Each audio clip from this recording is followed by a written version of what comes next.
Selamat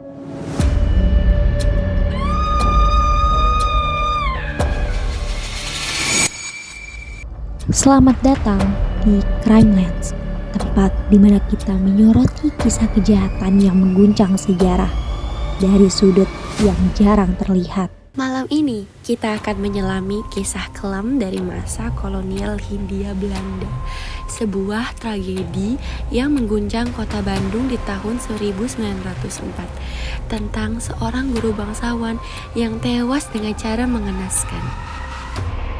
Inilah kisah nasib tragis Guru Dharma.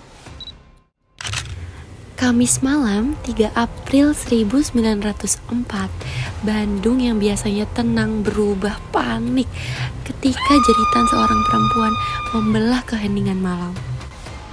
Jeritan itu berasal dari rumah Ida Bagus Nyoman Dharma Kusuma, guru di Sekolah Pendidikan Guru Pribumi yang kini menjadi Polrestabes Bandung. Ketika warga bergegas mendobrak pintu, mereka menemukan pemandangan yang bikin bulu kuduk berdiri. Dharma tergeletak di tempat tidur, bersimbah darah, lehernya tergorok, dan di sampingnya sang istri, Min Huns, berteriak histeris tak henti-henti. Guru Dharma bukan pria biasa. Ia bangsawan asal Bali, cerdas, berprestasi, dan pernah mendapat beasiswa belajar ke Belanda. Di sana, ia dikenal sebagai Christian Dharma. Sekembalinya ke Hindia Belanda, ia mengajar di Bandung. Di sanalah ia tinggal di rumah seorang janda Belanda, Hermin Tiedens Hiddema, dan akhirnya menikah dengannya. Tapi cinta mereka tak bertahan lama. Setelah Hermin meninggal mendadak, Dharma justru menikahi anak tirinya sendiri, Nien Knus, yang saat itu baru berusia 16 tahun. Dari sinilah kisah cinta terlarang itu berubah menjadi mimpi buruk. Setelah pembunuhan, jaksa senior dari Batavia, Tuan Titelbaum, turun langsung menyelidiki. Tapi dari awal, semua terasa janggal. Nien mengaku tertidur pula saat pembunuhan terjadi. Katanya, ketika bangun, ia melihat pria pribumi berambut keriting dan bersepatu putih berdiri di kamar mereka. Dan katanya lagi, uang 3.000 gulden hilang. Tapi tidak ada tanda-tanda pencurian. Pintu dan jendela utuh, berangkas tidak rusak. Dan yang paling aneh, pakaian Mien bersih tanpa setetes darah pun. Kecurigaan makin kuat saat anak tiri Mien, Neti, mengaku merasa kantuk berat sebelum kejadian dan pusing ketika bangun. Jaksa menduga ada racun dalam makanan mereka. Usus Dharma bahkan dikirim ke Batavia untuk diuji.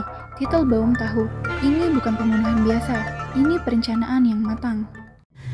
Kemudian muncul pria baru dalam hidup Mien, Johannes Henry Koch, Belanda keturunan Armenia, tampan, kaya, tapi juga penipu dan playboy. Mien yang kesepian jatuh cinta padanya. Hubungan gelap pun dimulai, dan gosipnya Mien menawarkan hadiah 1.000 gulden jika Johannes mau membunuh suaminya. Johannes tak bekerja sendirian. Ia mengajak rekannya, Balodi, orang Ambon, pencuri, dan pembunuh bayaran. 2 kali mereka mencoba meracuni Dharma, tetapi tetap gagal.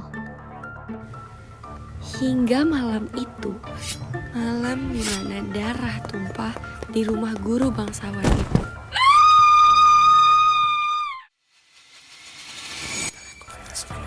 Tiga nama diseret ke pengadilan, Nien Knus, Johannes Koch, dan Balodi.